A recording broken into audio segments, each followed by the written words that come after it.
I'd like to also take the time to introduce our next presenter. Thank you for everyone who managed to ask a question. That's wonderful. And we are happy to introduce Kurt Kohn, who is here from Germany. And he is, maybe people don't know the word emeritus. Emeritus means you have retired successfully. Professor Emeritus of English and Applied Linguistics from a university called Tübingen in Germany. And he's interested in global Englishes and English as a lingua franca, which means a language that different people can use. If they don't speak each other's language, they can use English as an interpretive language between them. He's interested in intercultural communicative competence development, which is my major, and pedagogical lingua franca immersion. He's interested in virtual exchange and telecollaboration, which we are doing today, and language teacher education, which we are also doing today. He's frequently published, including two articles in 2022, which is Global Englishes and the Pedagogical Challenge of Developing One's Own Voice, and another article, very interesting, called Focus on the Speaker Learner in English as a Global Language. I'm so happy to talk and hear from Professor Kurt Kohn from Germany. It's so nice of you to have graced us with your presence here today. Everybody's happy to see you. Thank you for coming. Well, thank you. Thank you very much. You want me to also give you a 10-minute heads up? Yes, please. Yes, please do. Thank you very much for your kind words, and in particular for the invitation to speak to you here. I would like to, my focus is on English today, but I would like to emphasize from the start that in terms of pedagogical approach, what I have to say applies to any target language. So in our projects, we actually dealt with German as a target language, or French and or Spanish. So it's, but we can maybe say a few more words on this later. Okay. Modern English language teaching pedagogy, and I would then argue modern language teaching, language pedagogy in general, is faced with four burning questions. What kind of competence is needed for global Englishes and English as a lingua franca communication? How can teachers help their students develop English as a lingua franca competence or communicative competence in their target language? What is the pedagogical role of standard English in this connection? And finally, what are the implications for teacher education? Now, when we look at this field of how teachers can help their students develop competence for global Englishes and English as a lingua franca communication, there are a few uncertainties and insecurities among researchers and among teachers. One of them concerns whether ELF communication can be successful despite deviations from standard English. That is, despite of all these things that happen in real communication. When you look at how English as a lingua franca and global English is described in the literature, and the next, you find that many researchers feel that ELF, English as a lingua franca, is something special. And the descriptions are fairly euphemistic. It's flexible, fluid, dynamic, creative, variable, heterogeneous, ad hoc, emergent, complex. At the same time, we all know that it can be pretty messy. Now, can global Englishes and ELF communication, I mean, what we observe out there can this serve as a model of orientation and guidance for pedagogy? Well, yes and no, question mark, exclamation mark. There is a strong focus these days on raising teachers' awareness of ELF communication. Awareness raising seems to be key for finding pedagogical solutions. In the following, you will see that my view on this is different. Regarding ELT's normative standard English orientation, and in general, when you look at other languages as well, I mean, there's always a normative orientation, standard language normative orientation. Is this a problem? Yes, no. With regard to English and English language teaching, there is this critique of native speakerism. Yet, when you look at what is going on in the field, I would say, all ELT critics and all people who favor awareness of ELF communication pedagogically have themselves a very high standard English proficiency. Either they are native speakers or they are, as a second language, speak their language on a very high level. Now, regarding global Englishes and ELF awareness, what is the pedagogical value? I would argue it's fairly limited. On the positive side, we certainly have awareness that helps teachers understand what is possible out there and what is not possible, what is problematic or not, what is acceptable or not.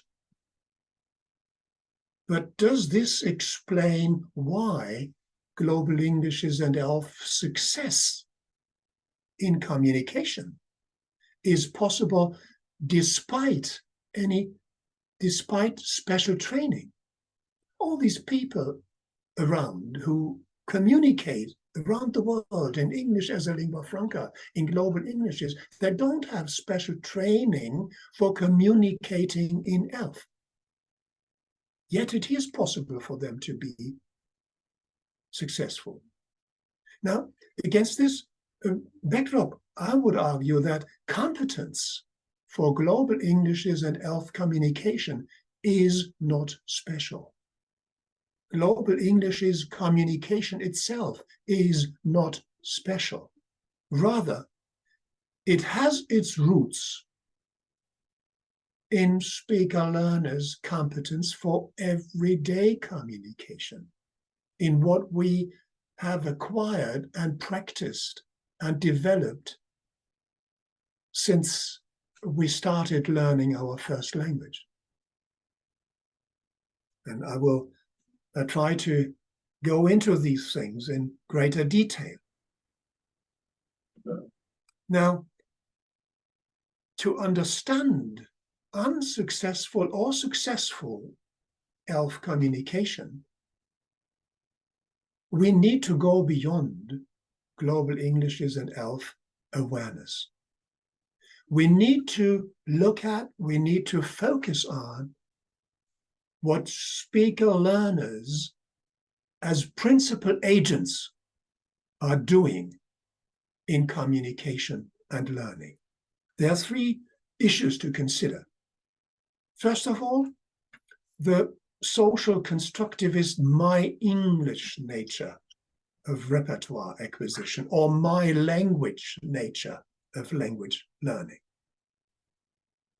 Second, speaker learners' natural capability for communication, and the value of authentic and immersive global Englishes and ELF exposure, or communicative language exposure in any other language. Let's first take a look at repertoire acquisition. From a social constructivist understanding, we acquire our English repertoire or repertoire in any other language by creating our own version of it. It's my English in the end. And this process is not idiosyncratic. It's not anything goes, my English. It is guided by who we are, that is where we come from, what we invest, what we are exposed to, and most importantly, by who we want to be in this second language. This is where speaker-learners' personal requirements of communicative and communal success come in as beacons of orientation and satisfaction. There are, in terms of requirements of success, there is, of course, understanding what is meant, being understood, being fluent, being accurate and appropriate, making creative use of one's resources, of one's many translingual resources, expressing group participation, ensuring cooperative and empathetic rapport with my communication partner, meeting external requirements like teaching objectives, like requirements which are imposed from by the communicative setting. And there are many, many others. All this is situation dependent, and it is the very essence of speaker-learner agency and emancipation.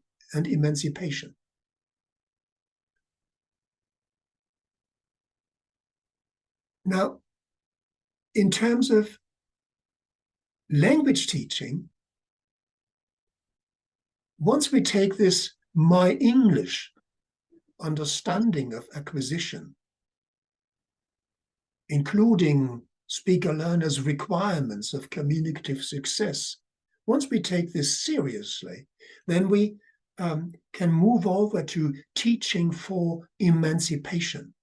And we see that we need to move from a strict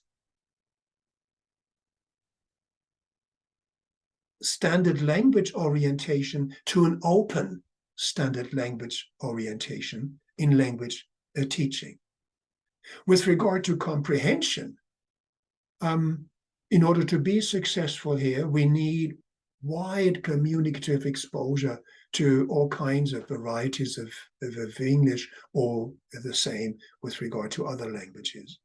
Now, with regard to production, this is where my English comes in. It is different. This is not,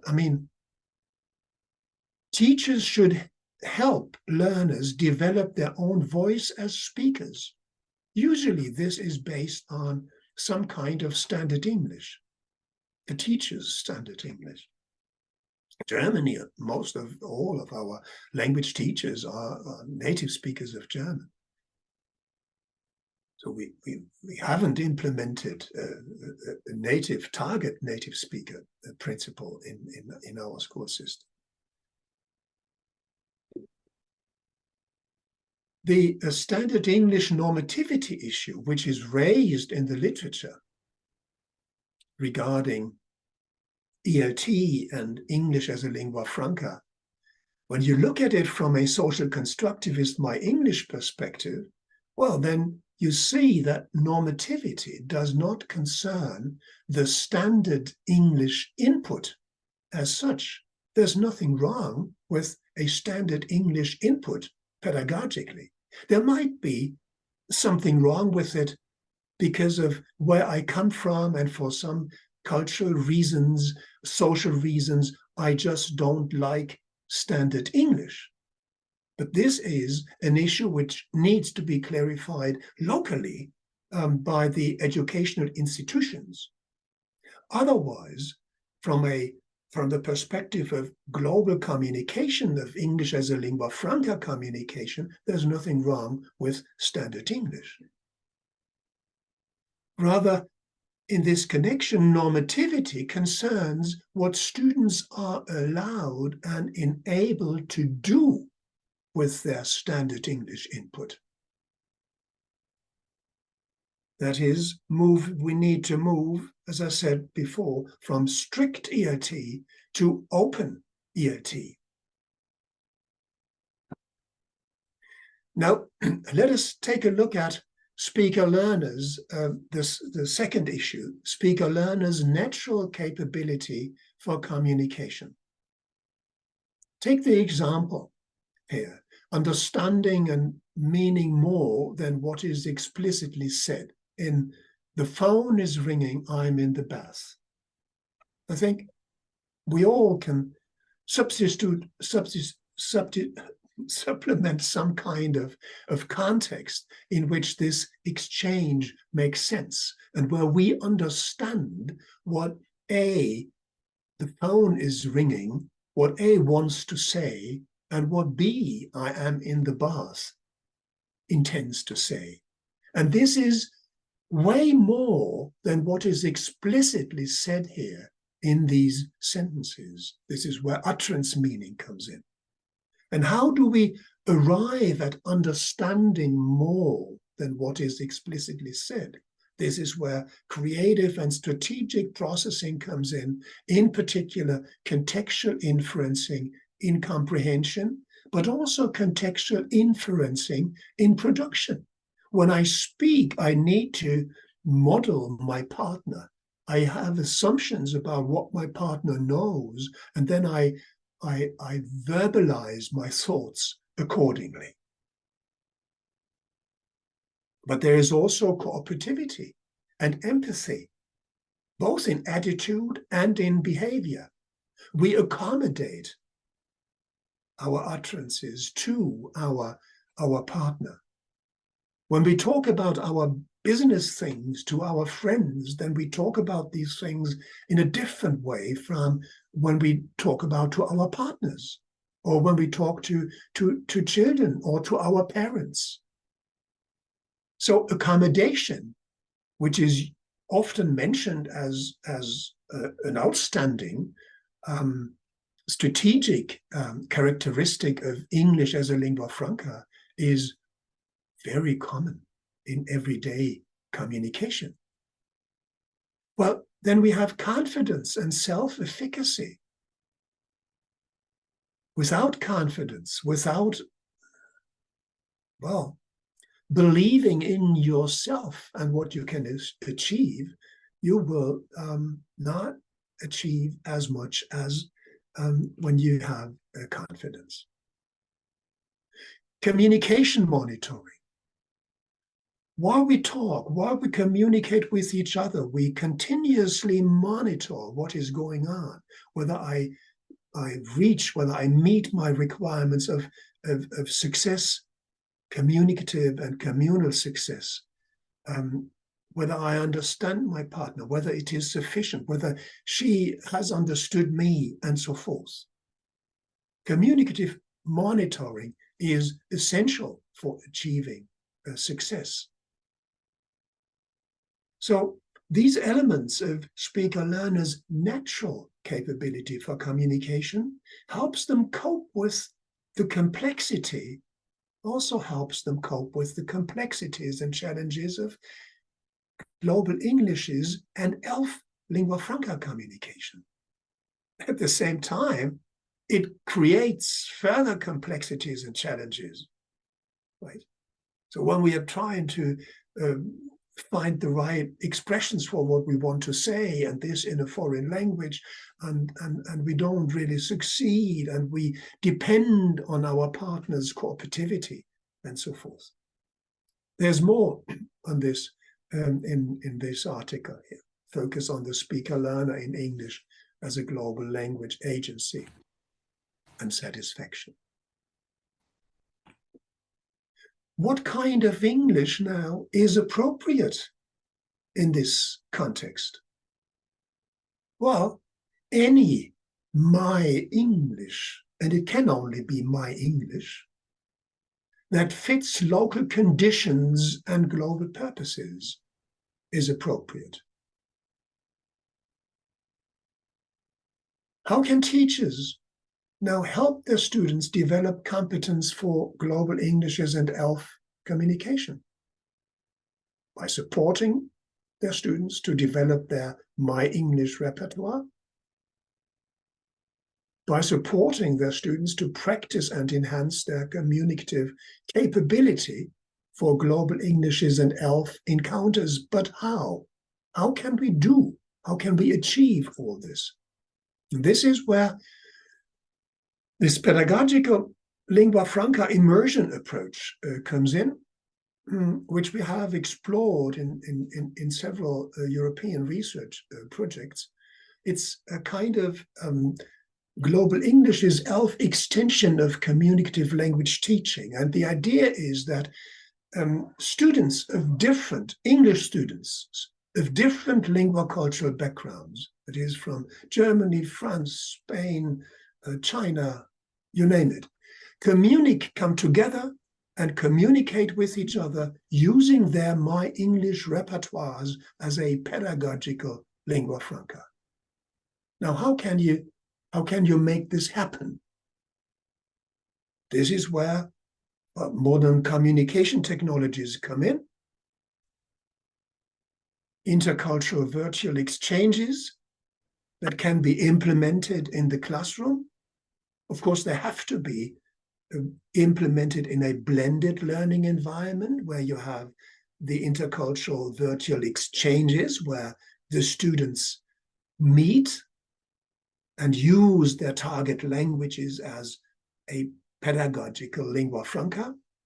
And you have preparation and follow-up sessions in class to accompany these things. Possible online settings, well, actually settings we used in our project were video conferencing, a virtual world were developed in the project, a Padlet, like a digital wall, and many other things. Focus in our project was on oral communication, that is conversational interactions in small groups or pairs of students, preferably outside class hours, preferably also from home, which generally increases the authenticity of the interaction and also makes the students more responsible in terms of and more autonomous. Accessible topics we used, like breakfast, waste avoidance, and interesting sport, and so forth. But what we noticed was, as a teacher, you cannot just provide all these things to your students and then say, over to you. No, there is a strong need for pedagogical mentoring. A few words on this a bit later. Here are a few platforms that are available out there that can be used where you could try to implement your own exchanges if you want to try this out. Benefits, well, authentic intercultural communication, negotiate requirements of community success. All these things need to be done. Noticing, addressing differences and divergences, strategic processing, accommodation, let it pass, all these things. Agency, cooperativity. Here, I would recommend this publication by Linda Reisen. Pedagogical mentoring, very briefly, helps students, of course, is needed for making it possible for them to handle pedagogical organization and technology. But this is the basic. But then it's also needed to make them embrace, to help them embrace a social constructivist My English attitude, which includes feeling responsible for one's own communication and learning. Help them to clarify requirements of success in relation to the situation and partners, in relation to given learning objectives, in cooperation with their partners. Help them to make best use of their translingual resources beyond their My English repertoire to communicate successfully. to appreciate the value of cooperation and empathetic rapport, and to understand the value of what I would call augmented communication monitoring for successful communication and learning. And by this, I mean that, well, in everyday communication, our monitoring is usually on a certain level that is in line with principles of politeness, and also there are also cultural issues concerning this. In learning, the more you focus on communication monitoring, the more opportunities you create for your own learning.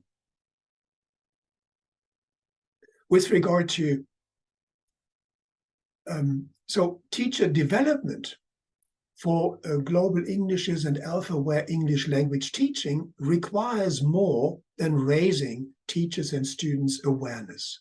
Teachers need to be able to acquire, to acknowledge and respect how their students acquire their English repertoires. They need to understand their students' natural communicative capability and how they activate it to be successful in ELF interactions. Helping students make best use of their capability for communication. This is one cornerstone. Another, respecting and supporting students' My English repertoire development and providing opportunities for virtual pedagogical lingua franca immersion. So these three pedagogical cornerstones, for me, should be at the very, very center of teacher education and continuous professional development for teachers. Thank you very much. Thank you so much, Dr. Kohn. I hope that there are some questions. I know I don't have some, but I'll let other people go first.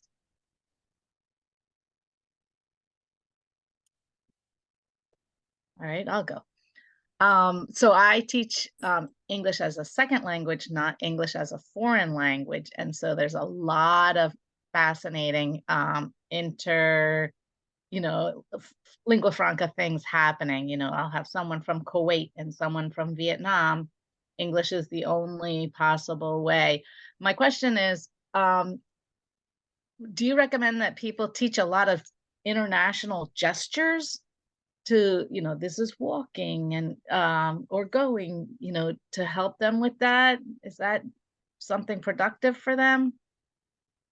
Well, this is certainly productive, and this is where these issues around today. Translanguaging and making use of one's linguistic and non-linguistic resources. This is what we do in everyday life. If you could see me in a large picture, then you would see that I'm using my hands all over all the time, and of course gestures and the way you look, all these things are very important and can be helpful to support, and in particular when you are groping for words and you don't know how to, that you give a signal and invite your partner to help you, to make a suggestion, and something your partner maybe wouldn't do because of considerations of politeness. So it's very important to use all your resources in these communicative, pedagogical communicative activities. Thanks so much. What other questions do we have?